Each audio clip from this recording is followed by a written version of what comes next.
Hola, esta es la primera clase del tema funciones, que como van a ver, el desarrollo, las funciones no son otra cosa que lo que trabajaron desde segundo hasta sexto del liceo, digamos, cosas que fueron profundizando y en el profesorado también van a profundizar para empezar con el estudio de las funciones en fundamentos desde un punto de vista, va a continuar en análisis, en álgebra y en todos los cursos específicos van a ver algo de funciones.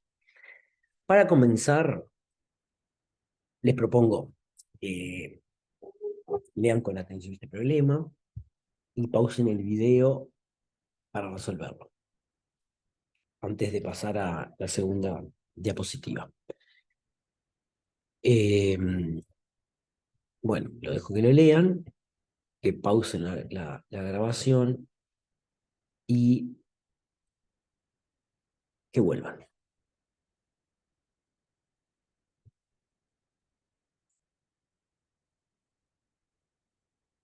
Bueno, supongo que habrán pausado el video y que habrán vuelto. Y básicamente lo que se pregunta es si el gráfico puede representar la altura del globo en función del tiempo. ¿Cómo se lee el gráfico en primer lugar? Por ejemplo, este punto de coordenadas 0, 0, lo que implica es que a la hora 0, o sea, al comenzar el viaje, el globo estaba a altura 0, o sea que estaba en el piso. Este punto de coordenadas 1, 15, lo que significa es que pasada una hora, el globo estaba a 15 metros de altura. Pasadas 2 horas, el globo estaba a 35 metros de altura y así sucesivamente. Se fijan, a la hora 3 no hay representado ningún punto, lo que significa que el globo no estaba a ninguna altura. Y a la hora 4 el globo está a 30 y a 45 metros de altura. ¿Sí? Por tanto, la conclusión es que el gráfico, perdón, no puede representar la altura del globo en función del tiempo por esos dos motivos. A las 3 horas de viaje no hay registro de altura y a las 4 horas de viaje el gráfico indica dos alturas, ¿tá? O sea que el globo está ubicado en dos lugares al mismo tiempo, ¿sí? Si pensamos qué condiciones debería cumplir un posible gráfico, digamos, para contestar que sí, el gráfico podría representar la altura, deberíamos exigir que en cada momento, o sea, que a cada valor del tiempo, haya registrada una altura, o sea, que no queden huecos como en el caso del tiempo 3, ¿tá? Lo que se denomina en el liceo la existencia, la condición de existencia, y para cada momento, o sea, para cada tiempo, debe haber una sola altura, porque obviamente la situación que pasa en el caso del tiempo 4 está, no es real, digamos, no puede ser que el globo esté a dos alturas distintas, lo que se llama en el liceo la condición de unicidad. Por tanto, un gráfico posible sería este. Uno posible. A la altura 3 le agregamos una altura, al tiempo 3 le agregamos una altura y en el tiempo 4 definimos una de las dos alturas u otra, no importa. ¿Está? En realidad, si nos olvidamos de las magnitudes, es decir, que en el eje horizontal tenemos tiempo y en el eje vertical tenemos alturas en metros, lo que tenemos lo que tenemos graficado es una relación, ¿tá? De A en B, siendo A el conjunto de los naturales de 0 a 7 y B los naturales 0, 5, 10 hasta 45. ¿Tá? Lo que debería cumplirse es que todo el elemento de A tiene un único correspondiente en B. O sea, que estamos hablando de un tipo particular de la relación. ¿Sí? No es una relación cualquiera, cualquier subconjunto del producto cartesiano por B, sino que es una relación particular con esa condición. ¿Tá? Si bien nosotros deberíamos exigir a esta relación que todo elemento de A tiene un único correspondiente en B, es importante observar dos cosas, porque la primera ya la dijimos, que este gráfico representa una relación de B. La segunda observación es que dos elementos diferentes del conjunto A podrían tener la misma imagen en esa relación. ¿tá? O sea, por ejemplo, en este caso, la imagen de 2 es 20 y la imagen de 6 también es 20, y esto no hace que esta relación no sea una función. Y también podría pasar que algunos elementos de B no ser imagen de ningún elemento de A. Por ejemplo, en este caso, el 15 o el 25 no son imagen de nadie, dicho de otra forma, el globo en ninguno de los tiempos registrados está a altura 15 ni a altura 25. ¿Sí? Esto lo que lleva es a la definición de un tipo particular de relaciones que se llama función. Y acá tenemos la definición. F es una función de A en B. A es lo que se llama dominio, B es lo que se llama codominio, sí y solo sí. F es una relación entre A y B, como decíamos recién, una relación entre A y B o de A en B, tal que todo elemento de A tiene un único correspondiente en B. Esto coincide con la condición que pusimos acá, la condición que debería cumplirse para que esto represente una función. Dicho de otra forma, f es una función si cumple estas tres condiciones. La primera, f está incluida en A por B, lo que quiere decir que es una relación de A en B. La segunda, para todo A perteneciente a A al dominio, existe B, o sea, un correspondiente que cumple que el par A-B pertenece a la relación F. ¿Sí? Y, por otro lado, eso es lo que sería la condición de existencia que mencionábamos hoy, ¿no? Todo elemento tiene algún correspondiente.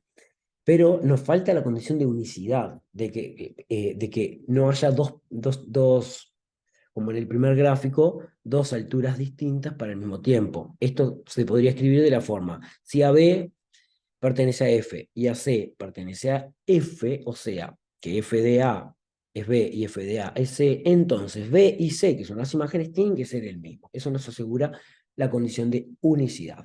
Acá tenemos entonces, en el conjunto A, el dominio A y el codominio B, tenemos la primera que no es una función, no representa una función esta relación, ya que, por ejemplo, en este caso no se cumple la primera condición, ya que el elemento 3 del dominio no tiene un correspondiente. Y esta otra, perdón, y tampoco cumple la condición 3 para el caso de 4. En este caso tenemos el par 430 pertenece a la relación, el par 445 pertenece a la relación, pero 30 y 45 no son los mismos. Sin embargo, en este caso tenemos una relación que es función. Veamos dos ejemplos con las representaciones. Por ejemplo, en este caso tenemos conjunto A formado por las letras A, B, C, D y el conjunto B formado por los números 1, 2 y 3. Voy a centrarme en los diagramas de Venn. La relación, como ya representamos las relaciones, pueden representarse con diagramas de Venn, como en este caso, con flechas indicando un elemento del dominio y su correspondiente en el codominio. En este caso, f de A es 1, f de B es 2, f de C es 2 y f de D es 1. En este caso, todos los elementos del conjunto A tienen un único correspondiente. ¿Y cómo se ve esto? Primero, la existencia, o sea, que todos tengan algún correspondiente, se ve, digamos, observando que de todos los puntos del primer conjunto sale alguna flecha. Pero además, de ninguno salen más de una flecha. Eso es la unicidad. Sin embargo, en este caso, ¿tá? Tenemos otra relación representada, pero que de A salgan dos flechas quiere decir que el A tiene dos imágenes. Esto contradice la tercera condición de la definición de función. Y del conjunto perdón, del elemento D no sale ninguna flecha, que quiere decir que el D no tiene un correspondiente en B, por tanto no cumple la segunda condición, la de existencia. Entonces, este primer diagrama representa una función y este no representa una función. O dicho de otra forma, representa una relación que no es una función. En este otro ejemplo, que son dos, tenemos dos funciones definidas por la misma fórmula. La primera se anota de esta forma, f de dos puntos, z en z, f de z en z se lee, quiere decir que la función tiene dominio los números enteros, codominio los números enteros, ¿tá? Y la fórmula que la define es f de x es igual menos x más 1. Es decir, que para calcular la imagen de un número entero, lo que debemos hacer es calcular su opuesto y al opuesto sumarle 1. Esta relación no la podemos representar en un diagrama de Venn porque los conjuntos, el dominio y el codominio son infinitos. Podemos representarlos en un eje cartesiano, pero también representamos una parte de la relación, no podemos representar todos los puntos. ¿Sí? Bueno, básicamente se obtienen estos puntos y se grafican. Esta relación en algún modo coincide con la anterior y es solamente en la forma de calcular las imágenes, ya que el dominio y el codominio no son el mismo. En este caso, tiene dominio R, codominio R, y esta dominio Z y codominio Z. En este caso, la función es la clásica que ya conocen de segundo de liceo, que es la representación, es una recta. ¿Sí? O sea, todos los puntos de esta recta digamos, son pares ordenados que pertenecen a la relación. Cabe observar una, digamos, diferencia y similitud entre estas dos relaciones, es que si bien estos puntos están alineados, no corresponde unir los puntos para obtener toda esta recta, porque en realidad, por ejemplo, unir este punto, el 0, 1, con el 1, 0, implicaría que los números entre medio de 0 y 1 tengan imagen. Sin embargo, esto no es cierto porque el dominio es Z. ¿Sí? Los números entre 0 y 1 no son enteros, por tanto, no corresponde que tengan un correspondiente, valga la redundancia. Vamos a ver algunos ejemplos de tareas clásicas, digamos, que se piden con respecto a funciones. Esta es una clásica que se pide en sexto de liceo, que es, se representa una función f que va de x en R, siendo x un subconjunto de R. ¿Mm? O sea, sabemos que el dominio de esta función está formada por números reales, ¿tá? Los del x, pero no sabemos cuáles son estos números. Entonces, para determinar esto, digamos, para determinar el dominio, lo que debemos definir es qué números reales, o sea, cuáles números de este x, pues acá, de este eje, perdón, pues acá se representa el dominio, tienen imagen. Entonces, digamos, lo que podemos ir haciendo es probando con algunos valores, por ejemplo, el menos 6 tiene una imagen, aunque no podamos determinar cuál es la imagen, nosotros sabemos que el menos 6, digamos, si tiramos una vertical, corta el gráfico rojo, lo mismo el menos 3, el menos 4 tiene imagen 4, y así sucesivamente, hasta el menos 2, que el menos 2 tiene imagen menos 2. ¿Sí? Sin embargo, entre menos 2 y 0, digamos, las verticales que tracemos, no cortan el gráfico, lo que implica que no tienen imagen. ¿Sí? O sea, estos puntos no están en el dominio. Pero de 0 en adelante pasa lo mismo que pasaba antes del menos 2. Cabe observar una diferencia que hay entre menos 2 y 0.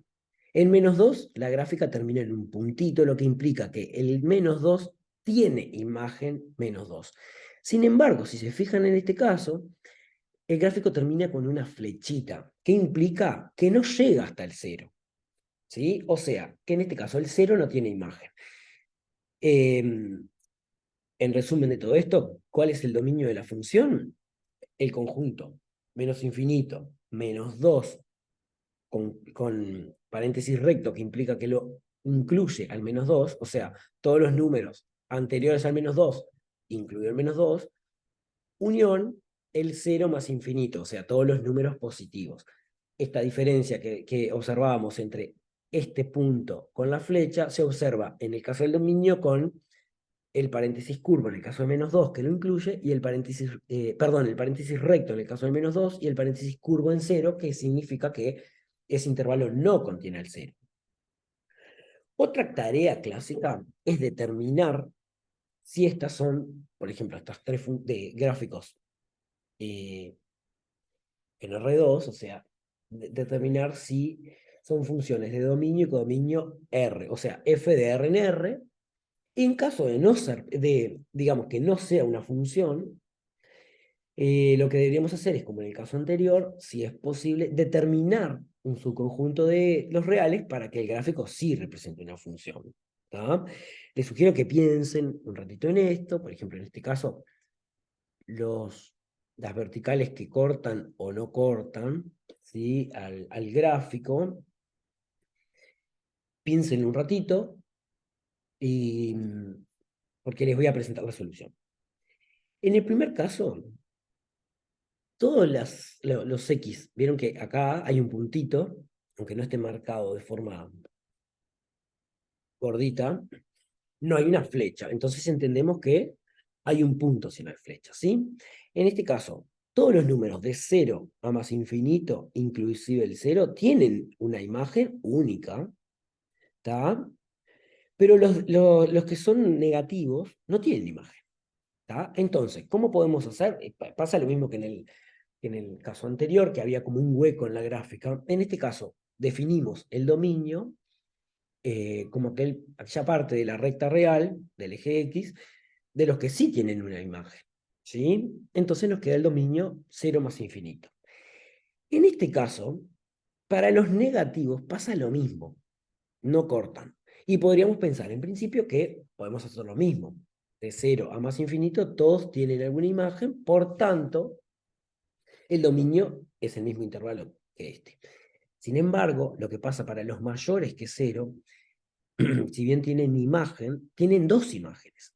Fíjense en el caso de este número, que podría ser, no sé, para fijar ideas, podría ser el 1, el 5, que corte acá y que corte acá implica que, eh, digamos, hay dos puntos en el gráfico, o sea, en la relación que tienen la misma abscisa, la misma X, ¿no? Y distinta ordenada, o sea, distinta Y.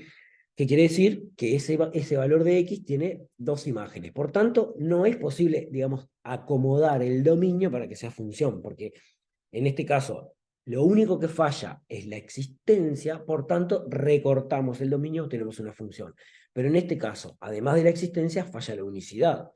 Entonces, no es posible, digamos, acomodarlo para que quede una función. Y en este caso, si trazan todas las rectas verticales como estas celestes, todas cortan una única vez, por tanto se trata de una función, no hay nada que arreglar, es una función cuyo dominio son todos los reales y cuyo codominio también son todos los reales. ¿Sí? Ahora, veamos en este caso que tenemos una función partida, que supongo que lo habrán visto en el liceo. La fórmula está definida de manera distinta, digamos, está definida por tres fórmulas, ¿está? Y que lo que se nos pregunta ya no son imágenes ahora, o determinar si es una función, sino que se nos preguntan preimágenes. Esto lo vamos a ir a resolver a la pizarrita para poder desarrollarlo más. Bueno, tenemos en este caso, como decíamos, una función partida. En primer lugar, vamos a ver cómo se interpreta esta definición cuando, digamos que se llama partida en este caso, porque está definida por varias fórmulas. ¿Ah? Esto es lo que la hace partida. Fíjense que decía en la letra que la función está definida de R en R. Entonces, el dominio de las funciones son todos los números reales. ¿Sí? Entonces, lo primero que tenemos que decir es cómo funciona esta función, porque, por ejemplo, si yo les pido que calculen la imagen de 0, les va a dar un resultado en esta fórmula, otro resultado en esta y otro resultado en esta, o sea, le da 6, 0, 9, lo que no es posible, porque el 0 no podría tener tres imágenes, así como cualquier otro elemento. Entonces tenemos que primero ponernos de acuerdo en cómo funciona esto. Primero, que si nos fijamos, acá dicen en qué caso usar cada una de las fórmulas. Por ejemplo, dice, si x es menor que menos 2, acá represento el eje horizontal, el del dominio, dice, x menor que menos 2, o sea, en esta parte del dominio, usamos la fórmula x más 6. Entre menos 2 incluido y 3 no incluido, usamos la fórmula x cuadrado. y de 3 en adelante, las imágenes valen 9. Entonces, volvemos a la imagen de 0, por ejemplo. Queremos f de 0, entonces tenemos que decidir primero dónde sustituimos. ¿En cuál de todos estos intervalos está el 0? Acá. Entre -2 y 3. El 0 está acá. ¿Sí? Por tanto, ¿dónde corresponde sustituir? En la fórmula x cuadrado. O sea que hacemos 0 al cuadrado, queda 0. Si queremos hacer la imagen de 1, que también está en el mismo intervalo, sustituimos en la fórmula x cuadrado. Sin embargo, si queremos, por ejemplo, la imagen de -4, el -4 ya no está entre -2 y 3, sino que el -4 queda acá. Por tanto, no corresponde sustituir en x cuadrado, sino que corresponde en sustituir en x más 6. O sea, sustituimos el valor -4 en x y hacemos la cuenta. -4 más 6, y esto da 2. ¿Sí? Y, por ejemplo, lo que pasa para valores mayores que 3, f de 5 vale 9, f de 10 vale 9, y así sucesivamente. No hay una X, digamos, donde sustituir, porque todas las imágenes valen 9. Ahora, lo que nos pregunta el problema es por las preimágenes. Hasta acá estamos calculando imágenes, pero nos pregunta por preimágenes de 1, de 0, de 8 y de 10. Entonces, fíjense que cuando estamos calculando imágenes, lo que hacemos es dar un valor del dominio, por ejemplo, conocido el 0, lo que hacemos es averiguar este, su imagen, ¿no? O sea, algo así como, esto sería, dado X, averiguamos Y. ¿Tá? Por ejemplo, esto, -4, tiene imagen 2, está representado en el gráfico. Acá tengo el -4 y acá tengo el 2 en este lugar, por tanto, este punto de la gráfica, ¿no? O sea que vamos de X, del eje X hacia el eje Y. Sin embargo, cuando queremos calcular preimágenes, ¿tá? Lo que se conoce, y, por ejemplo, es 1, queremos averiguar X tal que la imagen de ese X, que para nosotros por el momento es desconocida, es 1. O sea que el proceso es inverso. Conocemos un valor en el dominio y lo que queremos saber es si es imagen de alguien. O sea, calcular si tiene preimágenes. ¿Sí? En este caso, como conocemos un valor de Y, podemos venir al eje Y y marcarlo. Dijimos que este tenía imagen 2, o sea que el 1 está más o menos por acá. Voy a agarrar otro color para marcar esta situación. La- eh, Hoy hacíamos rectas verticales, ahora podemos hacer rectas horizontales e interpretar esto. Una recta horizontal por 1 corta el gráfico en 3 lugares. Acá, acá, acá. ¿Esto qué quiere decir? Que acá hay un número cuya imagen es 1, que acá hay otro número cuya imagen es 1, y acá hay otro número cuya imagen es 1. ¿Tá? O sea, tiene en principio 3 preimágenes, ¿sí? Pero ¿cómo podemos calcularlas? O sea, para calcular esta preimagen, perdón, lo que tenemos que hacer es igualar esta fórmula. Sabemos que hay alguien que al sustituirlo en x más 6 da 1. Despejando, lo que se obtiene es que x es igual a -5. Tiene sentido porque acá teníamos el -4, acá tenemos el -6, entre medio el -5. Y para encontrar estos dos valores, ¿tá? Lo que tenemos que hacer es igualar esta otra fórmula, que es x cuadrado, a 1, lo que da el resultado, más -1. O sea que estas son las preimágenes de 1. ¿Sí? Podemos hacer lo mismo, por ejemplo, queremos las preimágenes de 0. ¿Tá? Tendríamos que resolver otra vez ecuaciones, pero podemos ir directo al gráfico y averiguar, digamos, si pasamos una recta horizontal por 0, va a coincidir con el eje horizontal. Entonces, ¿dónde corta esta horizontal al gráfico? Es en las preimágenes de 0. Es lo que se llaman las raíces de la función, que en este caso x es menos 6 y x es igual 0. O sea, que decir preimágenes de 0 y decir raíces es lo mismo. ¿Tá? Luego, vamos a las preimágenes de 8. ¿Tá? Si pasamos otra vez la línea azul.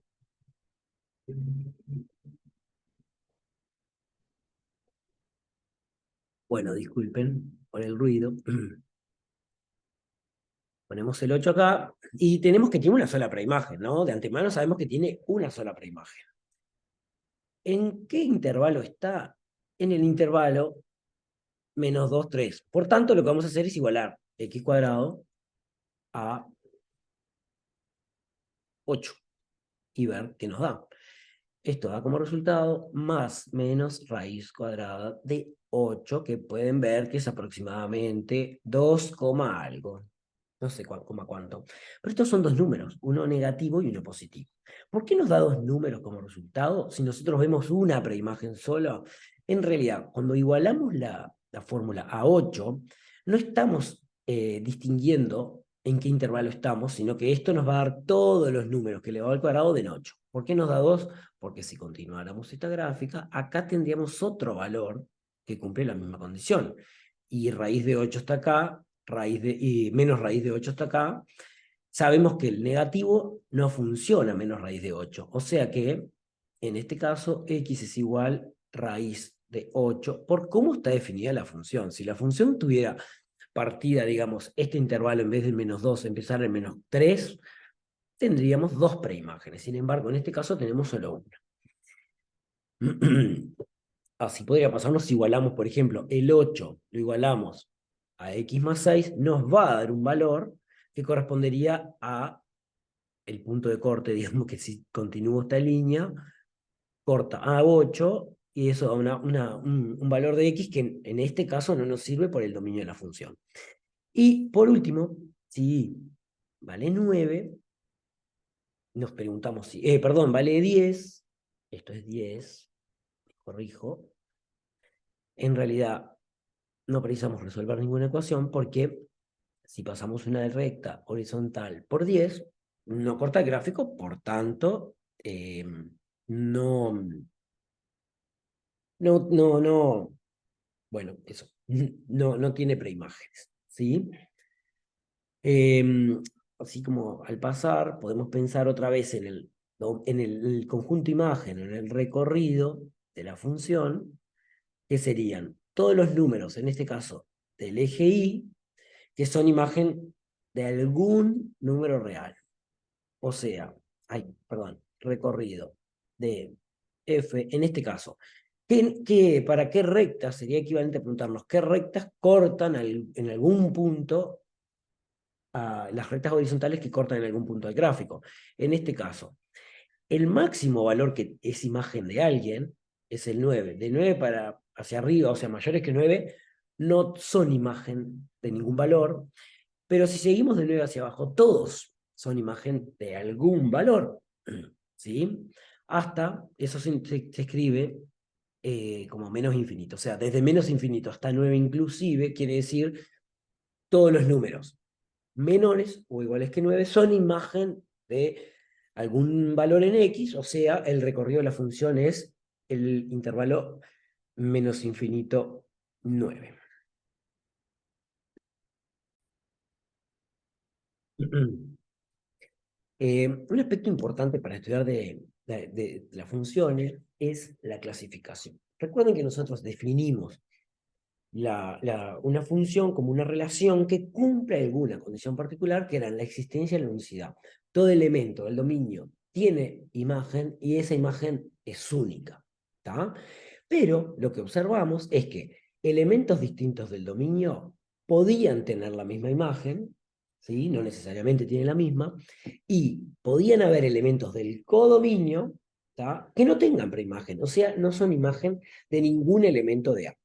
Esto lo que lleva es a definir tipos particulares de funciones, como habrán sentido alguna vez, las funciones inyectivas, sobreyectivas y biyectivas.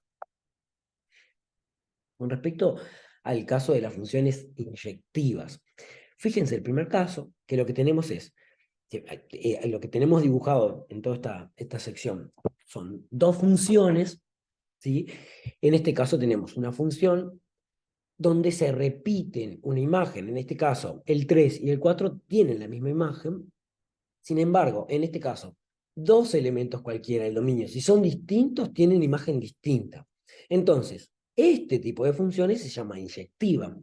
¿Tá? También se usa la definición uno a uno en algunos libros para decir que una función es inyectiva. Y así tiene una definición. Si f de a en b es una función, decimos que es inyectiva si esto oralmente sería elementos distintos del dominio tienen imágenes distintas. Esto por contrarrecíproco, fíjense, esta implicación se puede dar vuelta por contrarrecíproco y negar tanto el antecedente como el consecuente y decir, si f de x1 es igual a f de x2, entonces x1 y x2 tienen que coincidir. ¿Sí? ¿Qué es la sobreyectividad? Fíjense que en este caso tenemos otra función, pero hay un elemento del codominio, el C, que no es imagen de ningún elemento. O sea, el recorrido de la función está formado por el A y el B. El C está en el codominio, pero no tiene preimágenes. ¿Tá? Sin embargo, en este caso, todos los elementos de B tienen alguna preimagen. El B, por ejemplo, tiene dos, porque llegan dos flechitas, pero lo importante es que a todos llega alguna flechita, ¿tá? Y en este caso lo que se dice es que la función es sobreyectiva o simplemente se dice una función sobre.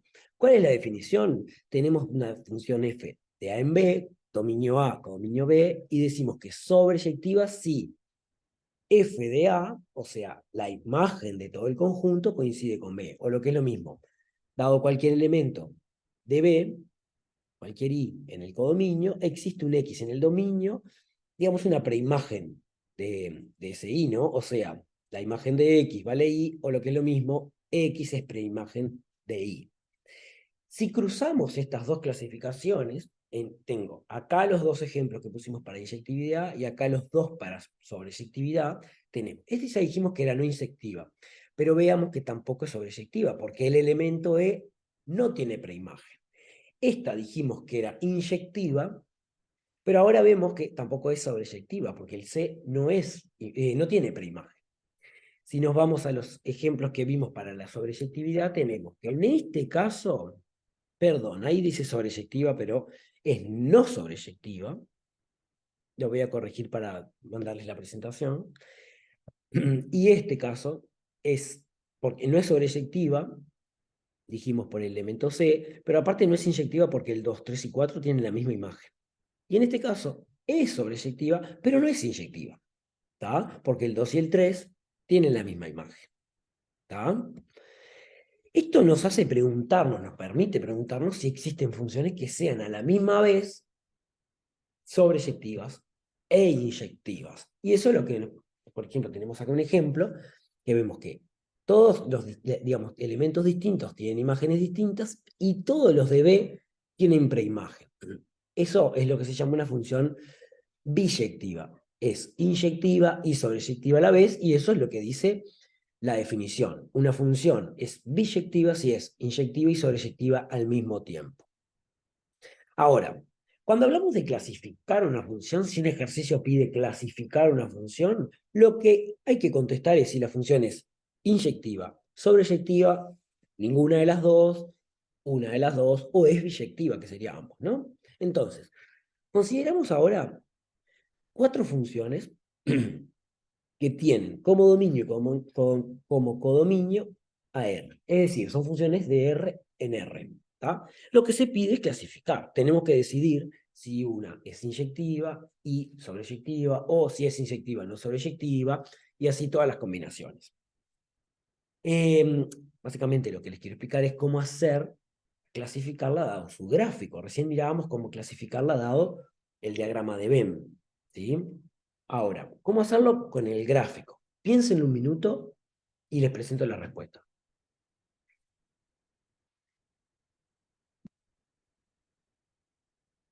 Entonces, en este caso, para decidir la inyectividad, está acá, 1, F de RNR, es 1 a 1, o sea, inyectiva. ¿Se acuerdan que yo les decía que en algunos libros está esa anotación, esa definición, esa nomenclatura, como quieran? Si cualquier línea horizontal corta la gráfica de F a lo sumo en un punto, es decir, puede haber rectas horizontales que no corten, pero en caso de que corten, tienen que cortar en un solo punto. Entonces, fíjense esto. Esto, recta horizontal, corta a la función en 3 puntos. ¿Esto qué quiere decir? Que este valor de I tiene 3 preimágenes. Punto. Ya no es inyectiva, porque hay 3 elementos del dominio con la misma imagen. En este caso, dice algo similar. ¿Qué pasa en esta parte de la función? Digamos, para un valor I positivo. Corta 2 veces, por tanto, eh, tienen 2 preimágenes, ¿no? De nuevo, hay 2 elementos del dominio, en esta función, 2 elementos del dominio con la misma imagen. Sin embargo, en esta función y en esta función, si trazamos una recta horizontal acá, en cualquier positivo, corta solo una vez. Lo que está diciendo es que tienen una preimagen sola, pero hay algunos que no tienen preimagen. Pero para la inyectividad esto no es importante. No, no nos importa si tienen o no preimagen, sino que en caso de tener, tengan solo una.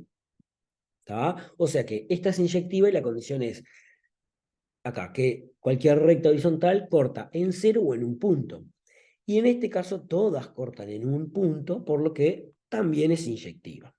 Si nos vamos a la sobreyectividad, lo que decimos es sobreyectiva si todos los elementos del codominio, en este caso todos los reales, tienen preimagen. ¿Está? Entonces sería que todas las rectas tienen que cortar el gráfico. Ya para la sobreyectividad no importa si cortan en 1, en 2 o en 10. Importa que corten. ¿Sí? Entonces, por ejemplo, en este caso, esta recta horizontal no corta al gráfico, por tanto, este valor negativo, en I, ¿no? O sea, estoy hablando de un valor de I negativo, no tiene preimagen. Alcanza para decir que no es sobreyectiva. Y lo mismo pasa en este caso. Hay algunas rectas horizontales que no cortan al gráfico, por tanto hay valores del codominio que no tienen preimagen. En este caso, que habíamos visto que había algunas rectas horizontales que cortaban en más de un punto, eso para la sobreyectividad no es importante. Lo importante es que todas las que tracemos cortan. ¿Tá? En 1, en 2, acá hay una que corta en 2, acá hay otra, justo la hago coincidir con este mínimo, cortando en 2 puntos, otros en 3, pero no importa, todas cortan. Asumimos que este gráfico sigue porque está recordado, que quiere decir que es sobreyectiva. Y en este caso, todos cortan, que habíamos visto que cortan en 1, pero todas las horizontales cortan, por tanto es sobreyectiva. ¿Tá? O sea, que acá tenemos un criterio, digamos, con rectas horizontales, que eso te podría ser, digamos, si tenemos el dibujo impreso, trasladando, digamos, desde abajo hacia arriba, de arriba a abajo, una regla, ¿no? En forma horizontal y ver si va cortando, no va cortando y en cuántos puntos corta para decidir si la función es inyectiva, sobreyectiva, ninguna de las dos, ¿sí? Pero acá tienen entonces el criterio para decidir gráficamente. ¿Qué pasa analíticamente? Es decir, cuando tenemos una fórmula.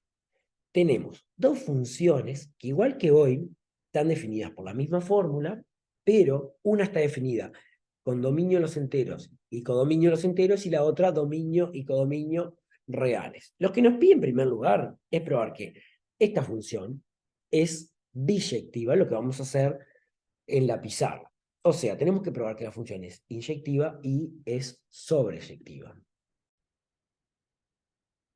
Bueno, acá puse las dos condiciones que hay que probar. Tengo la definición de la función, en primer caso de R en R, la fórmula es f de x igual 2x más 1. Tenemos que probar que es inyectiva y es sobreyectiva. Para la inyectividad tenemos dos condiciones que dijimos que son equivalentes. Una es, si tomo dos valores distintos del dominio, sus imágenes son distintas, o sea, x1 distinto de x2, entonces f de x1 distinto de x2. Y la otra condición es equivalente, es contrarrecíproca de este, es si f de x1 es igual a f de x2, entonces x1 y x2 coinciden. Vamos a hacerlo de las dos formas. En este caso, demostración analíticamente. X1 distinto de X2, entonces, si multiplicamos de ambos lados de la igualdad, de la desigualdad, ¿no? Estos son distintos, porque sería decir que si tengo dos números distintos, el doble de ellos son distintos. Y si a ambos lados agrego 1, o sea, hago esto, obtengo algo distinto a esto. Entonces, lo que podemos concluir es que f de x1 es distinto de f de x2. ¿Sí? Usando esto, primero que nada, cada uno va a elegir después de qué forma lo va a hacer, pero estoy mostrando dos formas de hacerlo. No quiere decir que haya que comprobarlo de dos maneras distintas. A veces va a ser más fácil de una forma, a veces de la otra, y con la práctica se van a dar cuenta. En este caso, partimos de la base de que f de x1 es igual a f de x2, y lo que queremos probar es que esos dos números son iguales. Ahora, ¿qué significa f de x1? 2 por x más 1. O sea, esto es f de x1 y estamos diciendo que esto es igual a 2x2 más 1. ¿Tá? Y esto es una ecuación, básicamente, que tiene dos incógnitas, x1 y x2. O sea que lo que podemos hacer es pasar restando, pasar sumando, pasar dividiendo, y lo que querríamos hacer es despejar o x1 o x2 para ver qué pasa. Entonces, en primer lugar, podríamos pasar restando el 1, cualquiera de los dos, y lo que pasaría es que, digamos, lo que va a pasar es que se va a cancelar, ¿no? Porque tengo un 1 a la izquierda y paso restando el 1 de la derecha y me queda que 2x1 es igual a 2x2. ¿Tá? Que podríamos también pensar como cancelo, está sumando lo mismo de los dos lados. Y esto podría ser lo mismo o directamente lo puedo, para convencerme, pasar dividiendo, que queda es igual a 2x2 sobre 2, o sea, 2x2 sobre 2 da x2. Y acabamos de llegar a que x1 y x2 son iguales. Por tanto, la función es inyectiva. ¿Cómo hacemos para probar la sobreyectividad? También tengo anotada acá la definición. Tenemos que probar que si i es un elemento del codominio, o sea, es un número real, existe un número en el dominio, también un número real, un x, de forma que la imagen de x es ese i. ¿Tá? Entonces, eh, acá hay que anotar una cosa, es conocido, igual que estábamos hoy calculando preimágenes, esto es algo parecido. Conocido i, se intenta hallar o probar la existencia x. ¿Sí? Entonces, partimos de esta igualdad, podemos anotar lo siguiente. F de x es igual a i, esto es lo mismo que decir que 2x más 1 es igual a i. Recuerden esto, hay que hallar x, ¿tá? Y el i es conocido. O sea que básicamente que en esta ecuación lo que tenemos que hacer es despejar el x. Nos queda que 2x es igual a i menos 1, y a partir de esto x es igual a i menos 1 sobre 2. Y este número efectivamente es un número real. O sea que es sobreyectiva porque f de i menos 1 sobre 2 es i para todo i real. Ahora, para la otra función que estaba definida por la misma fórmula y, digamos, un dominio y un codominio distinto que eran los enteros, la prueba de la inyectividad coincide, es la misma. ¿sí? Sin embargo, para la sobreyectividad, en caso de Z, tenemos lo siguiente. Tenemos que probar lo mismo en caso que sea sobreyectiva, pero ¿qué es lo que pasa? Si I pertenece a Z, entonces I menos 1 sobre 2, ¿será que siempre da un número entero?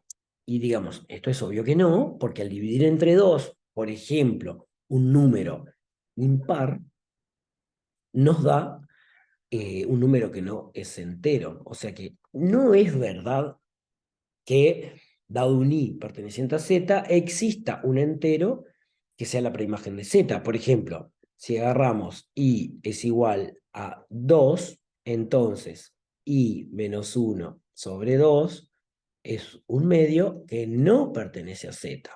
Sin embargo, si agarramos el 3, i menos 1 sobre 2 da 1. Y esto es un medio, perdón. Y esto da 1, que sí pertenece a Z. O sea, en este caso, hay algunos elementos enteros que tienen preimagen y otros que no. Por eso no es sobreyectiva. Bueno, estábamos con este ejercicio un ejemplo que estábamos resolviendo en la pizarra y acá quedó resuelto en la pizarra para publicar. Ahora vamos a la composición de funciones. Y antes de definir la composición, vamos a un ejercicio previo. Tenemos un conjunto A, B, C y D, ¿tá? Definidos como ahí se dice, y dos funciones. Una es F, dominio A y codominio B, otra G, dominio C y codominio D, definidas por sus diagramas de Venn. ¿Sí? Esto, digamos, lo hacemos para fijar algunas ideas, para que sea fácil de manipular. Tenemos esas dos funciones. Lo primero que podemos observar que f de a, o sea, el recorrido de la función f, está acá, que está formado por el a y por el c, está incluido en el conjunto C.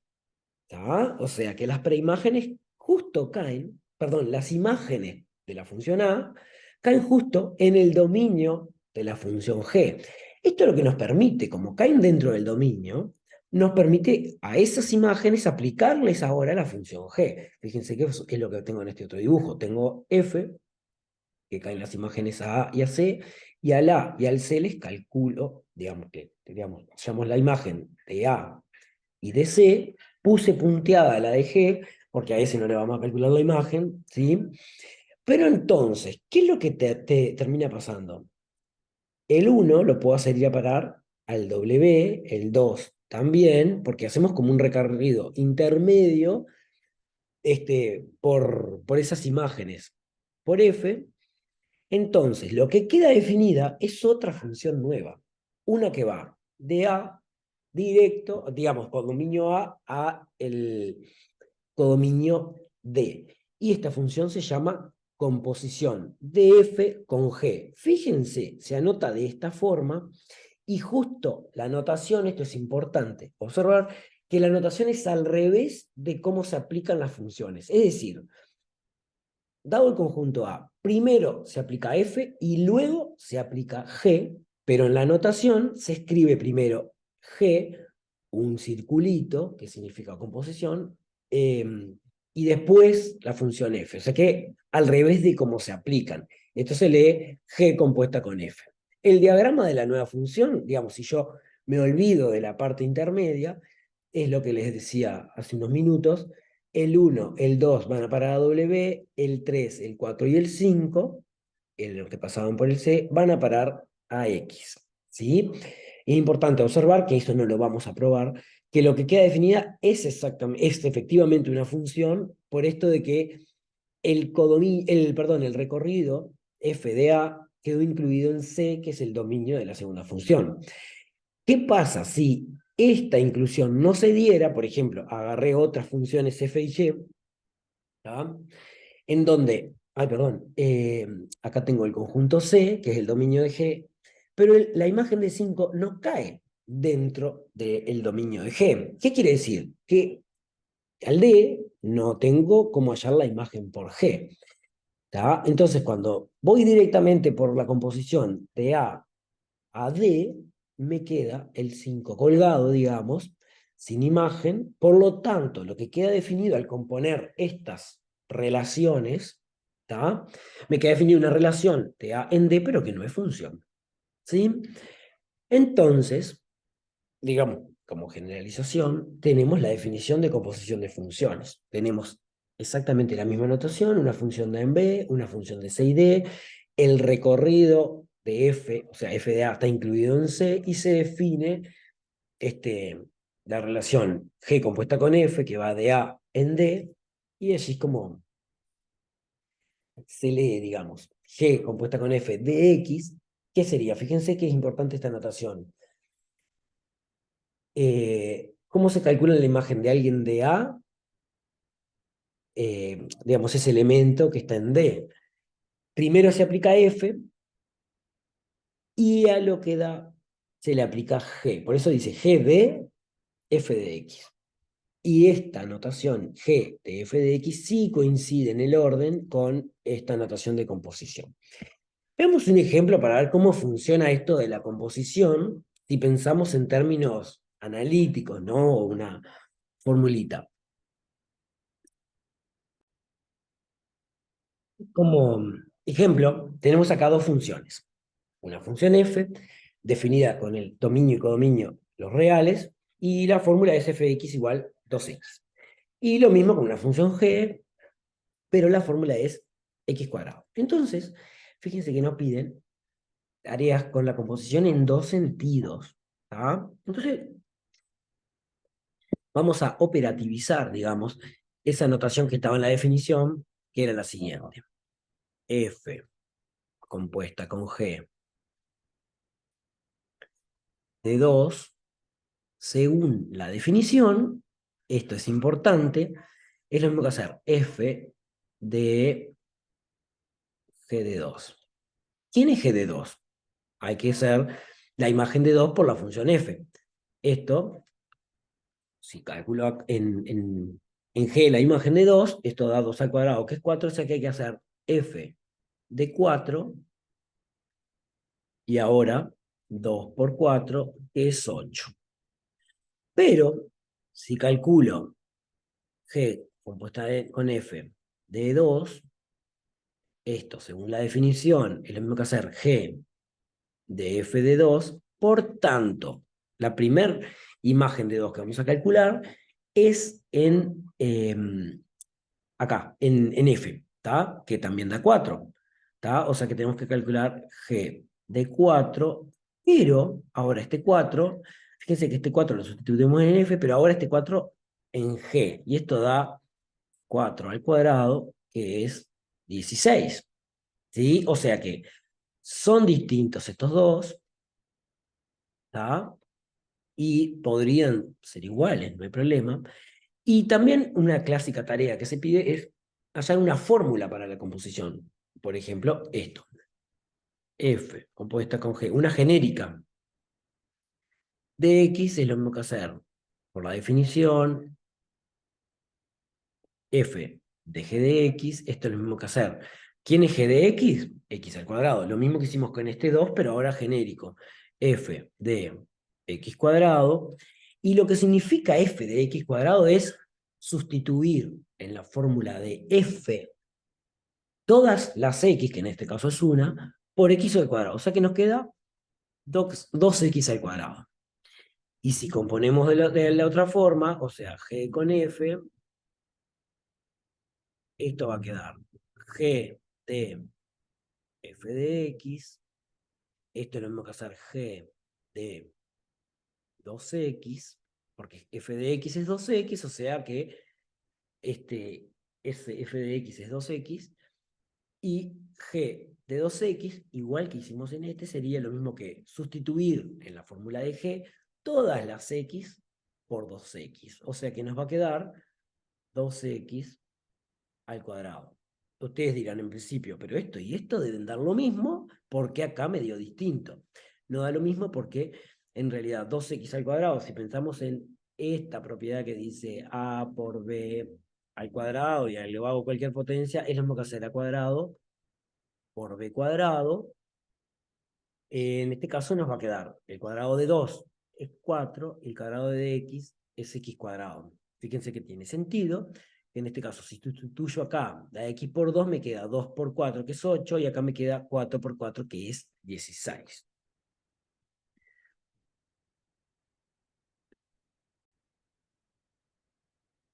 Bueno, y por último, porque ya se está haciendo larga esta clase, les dejo como deber una relación que hay entre la composición y la clasificación de funciones.